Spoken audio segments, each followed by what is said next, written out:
I'm a visual artist, like I said, uh, painting, digital art, traditional painting, digital art, um, street art.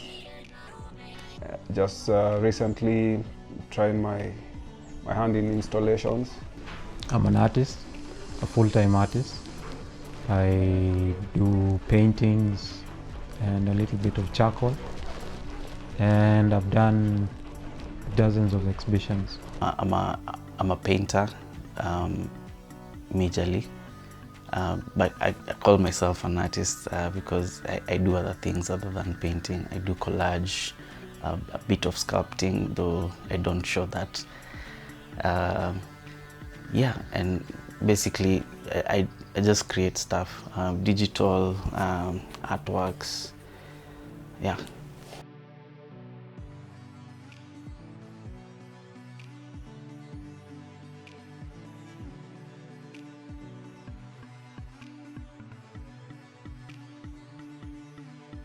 I'm inspired by mostly my childhood, growing up.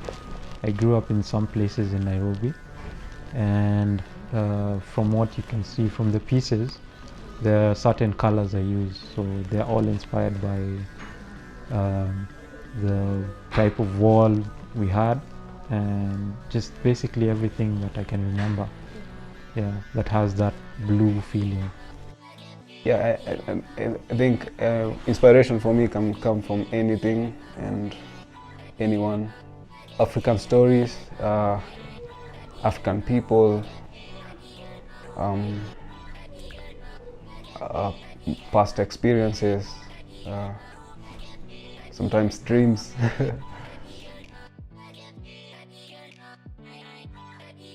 My artistic journey started in primary school. We used to have arts and craft classes, and that's when I was introduced to art. But after, when I started doing like art professionally, my journey again started at Patrick Mukabe's studio. I don't think there's a point where like I can say that it took off, like now become an artist. I think I've always been an artist. I've always sort of thought differently. But professionally, I started in 2013.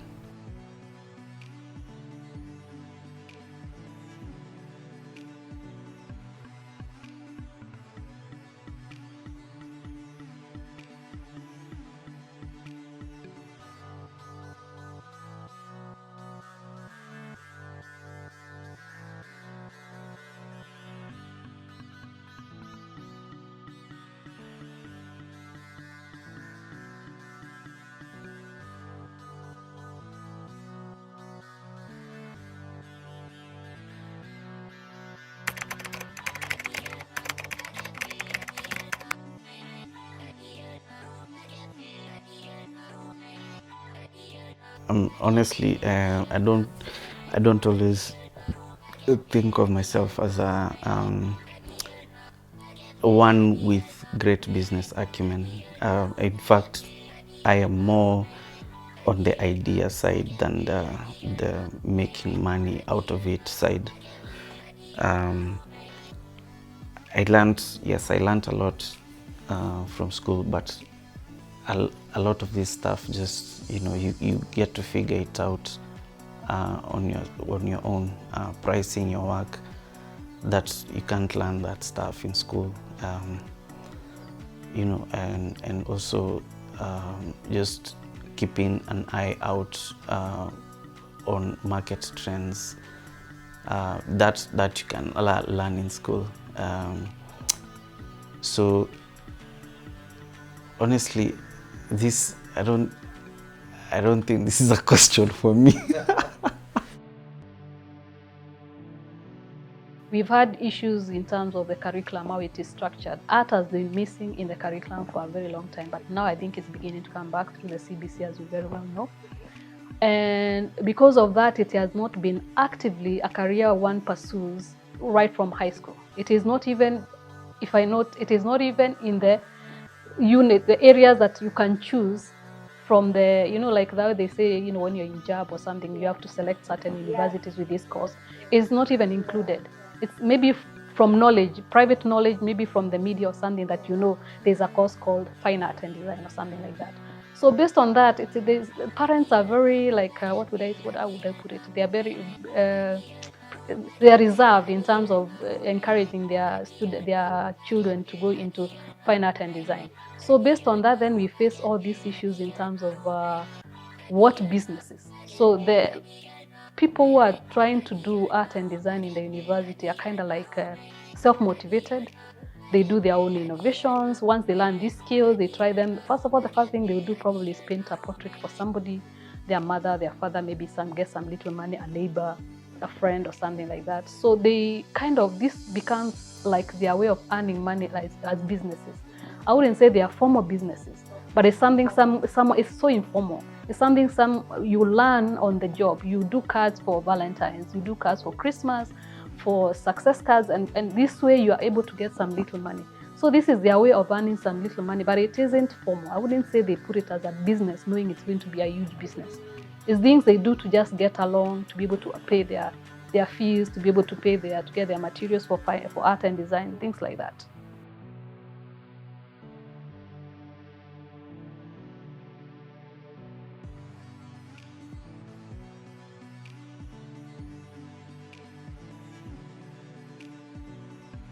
So art as an investment actually came to me through my relationship with a close friend. Art is not a typical investment option for me. It's nothing within my circle or something that I've interacted with before to a great extent. So it's by privy of knowing someone who's in this world and what they have managed to do on their own and the kind of people that they work with. And they posed this proposal to me, and I took it. I have a big appetite for risk, and here we are. Have we done this before?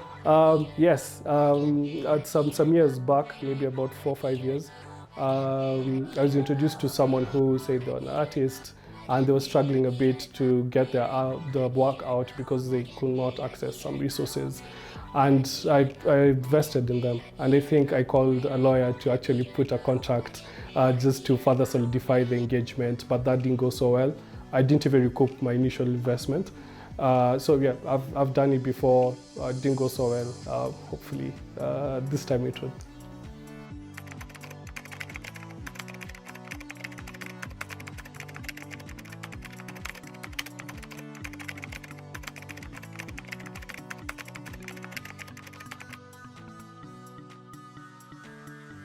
I'm Peter Achayo.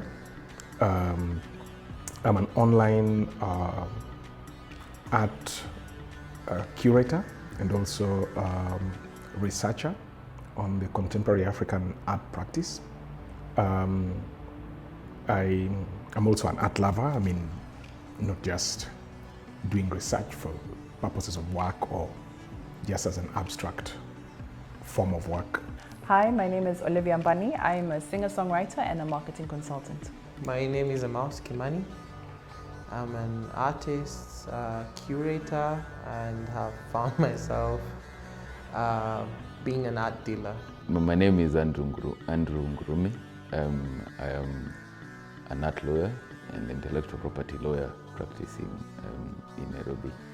I've been investing for about 9 to 10 years. Typically, I'd invest in ideas and people, not per se businesses. I think I've invested in arts. I've currently invested in food businesses and a couple of startups in Kenya and Nigeria. Investing in art, and my main concern with regards to this kind of engagement, it's basically lack of knowledge. Typically, I'll invest in things that I can take the information that's already there, filter it, and be able to calculate things such as return on investments, payback period. And now I don't have that information, and the information is there. I don't think I'm the right person to process it. So I have to rely on somebody who's been in that business for long, who understands the verticals and the value chain of art industry, and bank on the experience and knowledge to tell me that this is the right investment.